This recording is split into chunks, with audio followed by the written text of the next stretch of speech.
അസ്സലാമലൈക്കും വറഹ്മത്തുള്ളാഹി തആല വബറകാതുഹു. നമ്മൾ ഇന്ന് 5ാം ക്ലാസ്സിലെ തജ്വീദിലെ നാളത്തെ ശനിയാഴ്ചക്കലത്തെ പരീക്ഷയിലേക്കുള്ള പാഠഭാഗങ്ങൾ റിവിഷൻ ചെയ്യാൻ പോവുകയാണ്. അപ്പോൾ നമുക്ക് ആദ്യം തന്നെ 7ാം പാഠത്തിൽ നിന്ന് തുടങ്ങാം. ചോദ്യം. അന്ധരായ സ്വഹാബി ആരെ മുൻനിർത്തിയാണ് പ്രാർത്ഥിച്ചത്? നബി സല്ലല്ലാഹു അലൈഹി വസല്ലമയെ മുൻനിർത്തിയാണ് അദ്ദേഹം പ്രാർത്ഥിച്ചത്. അദ്ദേഹത്തിന്റെ പ്രാർത്ഥനക്ക് ഉത്തരം കിട്ടിയോ? അതെ. അടുത്ത ചോദ്യം. അദ്വാ എന്നാൽ എന്ത്?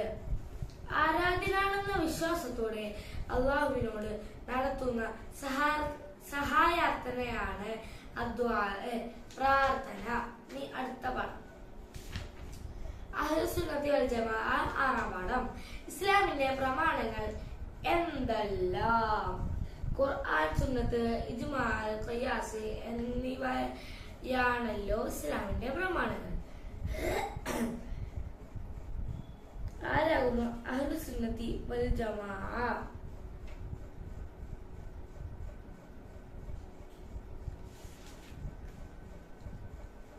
സത്യസന്ധമായ മതവിധികൾ അംഗീകരിക്കുന്നവരാണ് അഹ്ലുസുന്നത്തി വൽ ജമാഅ. ബിദ്അകൾ ആരാണ്?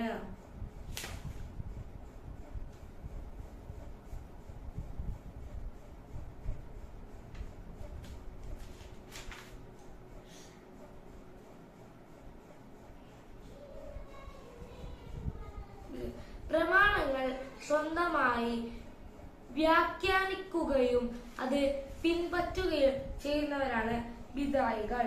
അല്ലാഹുവിന്റെ അടുക്കൽ സ്വീകാര്യമായ മതം ഏത്? അറിയാം, ഈമാൻ അല്ല, ഇസ്ലാം. ഇനി അടുത്തത്. ഇനി ഞാൻ പറയാൻ പോകുന്നത് ഈ പാഠത്തിൽ മെയിൻ ആയിട്ട് നമ്മളോട് ചോദിക്കാൻ സാധ്യതയുള്ള ഭാഗങ്ങളാണ് കേട്ടോ. 1. ഖുർആൻ എന്നാൽ എന്ത്? സുന്നത്ത് എന്നാൽ എന്ത്? ഇജ്മാ എന്നാൽ എന്ത്? ഖിയാസ് എന്നാൽ എന്ത്? ഈ 4 പഠിക്കണം. പിന്നെ അടുത്തത് സതഫ്തരിഖു ഉമ്മത്തി അലാ 73 മില്ല. അർത്ഥം, എന്റെ സമുദായം 73 വിഭാഗങ്ങളായി വേർതിരിയും. ഈ പാരഗ്രാഫ് കേട്ടോ, ഇത് ഓരോ വാക്കിന്റെയും ഞാൻ അറബി പറഞ്ഞുതരാം. അതിന്റെ ഓരോന്നിന്റെ അർത്ഥത്തിന്റെ ഭാഗങ്ങൾ ഞാൻ പറഞ്ഞുതരാം. ഫസ്റ്റത്തെ എന്റെ സമുദായം 73 വിഭാഗമായി വേർതിരിയും. ടെസ്റ്റിൽ ഒന്ന് നോട്ട് ചെയ്ത് വെച്ചോട്ടോ. അവിടം വരെ സമുദായം വേർതിരിയും. അത് സതഫ്തരിഖു ഉമ്മത്തി അലാ 73 മില്ലത്തൻ വരെയാണ് വേർതിരിയും. അറബിയിൽ മില്ലത്തൻ അർത്ഥത്തിൽ വേർതിരിയും വരെയാണ് കേട്ടോ. ഒരു വിഭാഗം ഒഴികെ മറ്റു വിഭാഗങ്ങൾ മുഴുവൻ നരകത്തിലാണ്. അതിന്റെ അർത്ഥം കുല്ലുഹും ഫിന്നാരി ഇല്ലാ വാഹിദൻ. അതിന്റെ അർത്ഥം കേട്ടോ. അവർ ചോദിക്കുന്നു, ഖാലു മൻ ഹിയ യാ റസൂലല്ലാഹ്? അല്ലാഹുവിന്റെ റസൂലെ, ആരാണ് ആ വിഭാഗം? നബി സല്ലല്ലാഹു അലൈഹി വസല്ലം പറഞ്ഞു, ഖാല സല്ലല്ലാഹു അലൈഹി വസല്ലം, ഞാനും എന്റെ സ്വഹാബത്തും സഞ്ചരിച്ച മാർഗമാണ്. മാ അന അലൈഹി അസ്ഹാബി. ഇനി അടുത്ത പാഠം 5ാം പാഠം. അസ്ഹാബുൻ നബിയ്യ്. ആരാകുന്നു അസ്ഹാബുൻ നബിയ്യ്? മുഅ്മിനായ നിലയിൽ നബി സല്ലല്ലാഹു അലൈഹി വസല്ലം തങ്ങളുടെ അടുക്കൽ അല്പമെങ്കിലും കുറച്ചു നേരം താമസിക്കുകയും മുഅ്മിനായി തന്നെ മരിക്കുകയും ചെയ്തവർക്കാണ് സ്വഹാബി എന്ന് പറയുന്നത്. ആരാകുന്നു? ഖുലഫാഉർ റാഷിദീൻ. സ്വഹാബികളിൽ ഏറ്റവും ശ്രേഷ്ഠർ അൽ ഖുലഫാഉർ റാഷിദുകളാണ്. അൽ ഖുലഫാഉർ റാഷിദുകൾ എന്ന് വെച്ചാൽ സ്വഹാബികളിൽ ഏറ്റവും ശ്രേഷ്ഠർ എന്ന പേരിൽ അറിയപ്പെടുന്ന 4 പേരുണ്ട്. അബൂബക്കർ, ഉമർ റളിയല്ലാഹു അൻഹു, ഉസ്മാൻ റളിയല്ലാഹു അൻഹു, ഉസ്മാൻ റളിയല്ലാഹു അൻഹു, അബൂബക്കർ റളിയല്ലാഹു അൻഹു, അലി റളിയല്ലാഹു അൻഹു. സ്വഹാബത്തിന്റെ ഔലിയാക്കളുടെ വിശേഷണം എന്ത്? അവർ സത്യസന്ധരും നീതിമാന്മാരും അൻബിയാക്കൾ അല്ലാത്ത മനുഷ്യരിൽ ഏറ്റവും ശ്രേഷ്ഠവുമാകുന്നു. അടുത്ത പാഠം 4-ാം പാഠം കറാമത്ത്. വലി എന്ന പദത്തിന്റെ ബഹുവചനമാണ് ഔലിയ. മഹാത്മാക്കൾക്ക് ഔലിയ എന്നും പേര് പറയപ്പെടുന്നു. അള്ളാഹുവിനെ സാധ്യമാകും വിധം മനസ്സിലാക്കുകയും സൽക്രമങ്ങളിൽ മുഴുകയും തെറ്റുകളിൽ നിന്ന് വിട്ടു നിൽക്കുകയും ചെയ്യുന്നവരാണ് ഔലിയാക്കൾ. ഇത് ഔലിയാക്കൾ എന്നാൽ എന്ത് എന്ന് എന്തായാലും ചോദിക്കും കേട്ടോ. അള്ളാഹുവിന്റെ ഇഷ്ടവും സന്മാർഗവും ലഭിച്ചവരാണ് അവർ. യാതൊരുവിധ ഭയവും ദുഃഖവും അവർക്കുണ്ടാവില്ല. അള്ളാഹു താല പറയുന്നു, ലാ ഇന്ന ഔലിയ അല്ലാഹു ലാ ഖൗഫുൻ അലൈഹിം വലാ ഹും യഹ്സനൂൻ. ഇത് പഠിച്ചു നോക്കണേ. ഔലിയാക്കളിലൂടെ പ്രകടനമാകുന്ന അസാധാരണ സംഭവങ്ങൾക്ക് കറാമത്ത് എന്ന് പറയുന്നു. കറാമത്ത് എന്നാൽ എന്തായാലും ചോദിക്കും. ഔലിയാക്കളിലൂടെ പ്രകടനമാകുന്ന അസാധാരണ സംഭവങ്ങൾക്ക് കറാമത്ത് എന്ന് പറയുന്നു. ഔലിയാക്കളെ നാം സ്നേഹിക്കുകയും ആദരിക്കുകയും വേണം. അവരെ അവമതിക്കുന്ന വാക്കുകളോ പ്രവർത്തികളോ നമ്മിൽ നിന്നുണ്ടായിക്കൂട. അള്ളാഹു പറഞ്ഞതായി നബി സല്ലല്ലാഹു അലൈഹി വസല്ലം ഉദ്ധരിക്കുന്നു, മൻ ആദലി വലിയൻ ഫഖദ് ആൻതുഹു ബിൽ ഹർബ്. എന്റെ വലിയനോട് ആരെങ്കിലും ശത്രുത കാണിച്ചാൽ അവനോട് ഞാൻ യുദ്ധം പ്രഖ്യാപിച്ചിരിക്കുന്നു. പിന്നെ ഉമർ റളിയല്ലാഹുവിന്റെ കഥ അത് പഠിച്ചു നോക്കാം.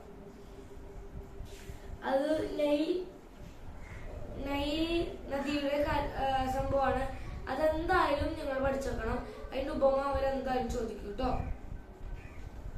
പിന്നെ നൈൽ നദീനോട് ഉമർ റളിയല്ലാഹു അൻഹു കൊടുത്ത ആ കത്തിടുന്നത് അത് എന്തൊക്കെയാണെന്ന് എന്തായാലും ചോദിക്കും. പഠിച്ചു നോക്കണം. അടുത്ത പാഠം 3-ാം പാഠം അൽ മുഅ്ജിസത്ത്. അൻബിയ മുർസലുകൾ ആരാകുന്നു? അള്ളാഹുവിന്റെ സന്ദേശവും ജനങ്ങൾക്ക് കൈമാറാൻ അള്ളാഹു തെരഞ്ഞെടുത്ത ദൂതന്മാരാണ് അംബിയ മുർസലുകൾ. മുഅ്ജിസത്ത് എന്നാൽ എന്ത്? അവർ അള്ളാഹുവിന്റെ ദൂതന്മാരാണെന്ന് സമൂഹത്തെ ബോധ്യപ്പെടുത്താൻ അവർക്ക് അള്ളാഹു നൽകിയ അസാധാരണ സംഭവങ്ങളാണ് മുഅ്ജിസത്ത്.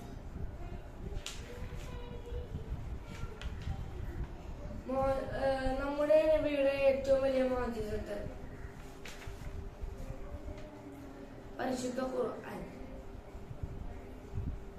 മാജിക്കും മുഅ്ജിസത്തും തമ്മിലുള്ള വ്യത്യാസം. മാജിക് അസാധാരണ സംഭവമാണെങ്കിലും അത് പഠിച്ചവർക്കെല്ലാം അത് അവതരിപ്പിക്കാൻ കഴിയും.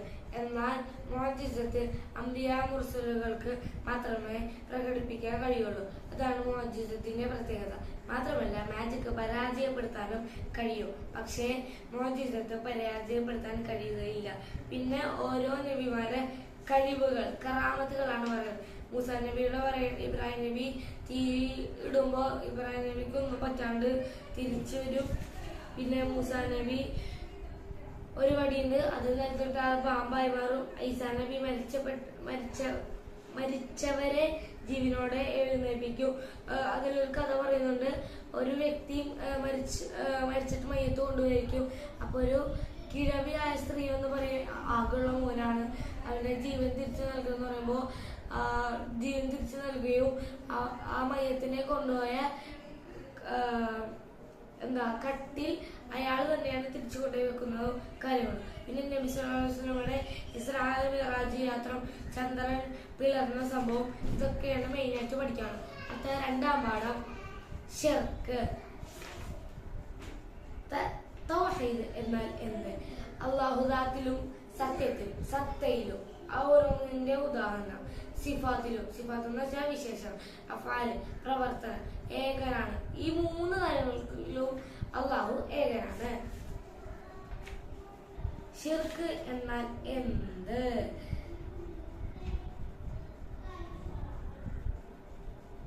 അവനല്ലാതെ ഇബാദത്തിന് അർഹനായ മറ്റൊരാളുണ്ടെന്ന വിശ്വാസമാണ് ശിർക്ക്, ബഹുദൈവ വിശ്വാസം. ഇബാദത്ത് എന്നാൽ എന്ത്? ഇബാദത്ത് എന്നാൽ എന്തെന്ന് എന്തായാലും ചോദിക്കും കേട്ടോ. അങ്ങേയറ്റം ആദരവും ഭയഭക്തിയും ഉൾക്കൊണ്ട് പ്രകടമാകുന്ന പരമാവധി താഴ്മ ചെയ്യലാണ് ഇബാദത്ത് നടത്തത്. അതിഗുരുതരമായ അതിക്രമമാണ് ഷിർക്ക്. ഇതെന്തായാലും ചോദിക്കും. അതിന്റെ അറബിയുണ്ട്, ഇന്ന ഷിർക ലദുൽമുൻ അളീമുൻ. പിന്നെ അടുത്തത് അംബിയാ ഔലിയാ ശുഹദാ തുടങ്ങിയ സച്ചരിതരും സദ്വൃത്തരും അവരെ നാം ആദരിക്കണം. അത് മെയിൻ. അപ്പോൾ അദ്ദേഹത്തിന്റെ നബിസ്വല്ലല്ലാഹു പഠിപ്പിച്ചു കൊടുത്ത ദുആ ഇതായിരുന്നു. ഇതാണ് നമ്മൾ 7-ാം പാഠത്തിൽ ദുആ എന്ന പാഠത്തിൽ നബി സല്ലല്ലാഹു അലൈഹി വസല്ലമ പറഞ്ഞു കൊടുത്ത ദുആ എന്ന് പറയുന്നത് ഇതാണ്. ഇതും നൈൽ നദിയോട് ഉമർ റളിയല്ലാഹു അൻഹു പറയുന്ന കാര്യങ്ങളും ഇത് രണ്ടും പഠിച്ചു വെക്കൽ നിർബന്ധമാണ്. പിന്നെ അടുത്ത പാഠത്തിലോട്ട് പോകുന്നു. 1-ാം പാഠം. 7 പാഠത്തിൽ നമുക്ക് 1-ാം പാഠത്തിലോട്ട് എത്തിട്ടോ. 1-ാം പാഠം അല്ലാഹു സുബ്ഹാനഹു വ തആല. അള്ളാഹുവിനെ കുറിച്ചാണ് നമ്മൾ ഈ പാഠത്തിനെ കുറിച്ച് പറയുന്നത്. പാഠത്തിൽ മെയിൻ ആയിട്ട് പറയുന്നത് കോടാനുകോടി നക്ഷത്രങ്ങൾ തട്ടാതെ മുട്ടാതെ ശൂന്യാകാശത്ത് നീന്തി തുടിച്ചു കൊണ്ടിരിക്കുന്നു. പരിശുദ്ധ ഖുർആൻ പറയുന്നത് നോക്കൂ. കുല്ലും ഫിബലക്കും യസ്മഹ. ഇത് മെയിനായിട്ട് ചോദിക്കും കേട്ടോ.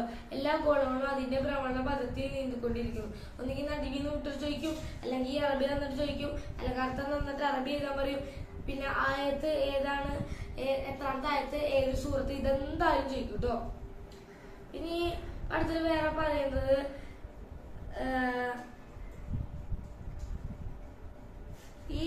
ഈ പാഠത്തിൽ ആകെ ഉദ്ദേശിക്കുന്നത് അള്ളാഹുവിന്റെ ആഗ്രഹപ്രകാരം മാത്രമേ എന്തും നടക്കൂ. ഇപ്പൊ പല്ല് മുളക്കുന്നതും മുടി വളരുന്നതും എല്ലാതും അള്ളാഹു വിചാരിക്കുന്ന പോലെയാണ്. അതാണ് ഈ അള്ളാഹുവിനെ കുറിച്ച്, അള്ളാഹുവിന്റെ കഴിവുകളെ കുറിച്ച്. അള്ളാഹു കാരണമാണ് നമുക്ക് പലതും ഉണ്ടാകുന്ന കാര്യങ്ങൾ. അതെല്ലാം ഇതാണ് ഈ പാഠത്തിനെ കുറിച്ച് പറയുന്നത്. പിന്നെ മെയിനായിട്ട് വേറെ പറയുന്നത് നിസ്കാരത്തിലെ സുജൂദിൽ നാം ചൊല്ലുന്ന ദിക്ർ എത്ര ആത്മാർത്ഥമാണ്. സുബ്ഹാന റബ്ബിൽ അഅല വബിഹംദിഹി. അത്യുന്നതനായ എന്റെ നാഥനെ ഞാൻ പരിശുദ്ധനാക്കുന്നു, അവനെ ഞാൻ സ്തുതിക്കുകയും ചെയ്യുന്നു. ഈ അർത്ഥം എന്തായാലും ചോദിക്കുട്ടോ. കഴിഞ്ഞ ഞാൻ എഴുതിയ പരീക്ഷയിൽ ഉണ്ടായിരുന്നതാണ്. ഇത്രയുള്ള നമ്മളെ അക്കീദയിലെ 7 പാഠങ്ങൾ. നമ്മളിപ്പോ തന്നെ 7 പാഠങ്ങളും റിവിഷൻ ചെയ്ത് കഴിഞ്ഞിരിക്കുന്നു. സംശയമുണ്ടെങ്കിൽ കമന്റ് ചെയ്യുക. പിന്നെ കഴിയുന്ന വിധം കൂട്ടുകാരന്മാർക്ക്, നിങ്ങൾ കൂടെ പഠിക്കുന്നവർക്കും, പിന്നെ 5-ാം ക്ലാസ്സിൽ പഠിക്കുന്ന വേറെ കൂട്ടുകാരന്മാർക്കും എല്ലാവർക്കും നാളെ ശനിയാഴ്ചത്തേക്കുള്ള പരീക്ഷയ്ക്ക് നിങ്ങൾ എന്തായാലും അയച്ചു കൊടുക്കുക. സബ്സ്ക്രൈബ് ചെയ്യുക, ലൈക്ക് ചെയ്യുക, കമന്റ് ചെയ്യുക. പിന്നെ പരീക്ഷ നന്നായി എഴുതുക. എല്ലാവർക്കും അല്ലാഹു തൗഫീഖ് നൽകട്ടെ. വാഖിറു ദഅവാനാ അൽഹംദുലില്ലാഹി റബ്ബിൽ ആലമീൻ. അസ്സലാമു അലൈക്കും വറഹ്മത്തുള്ളാഹി തആല വബറകാതുഹു.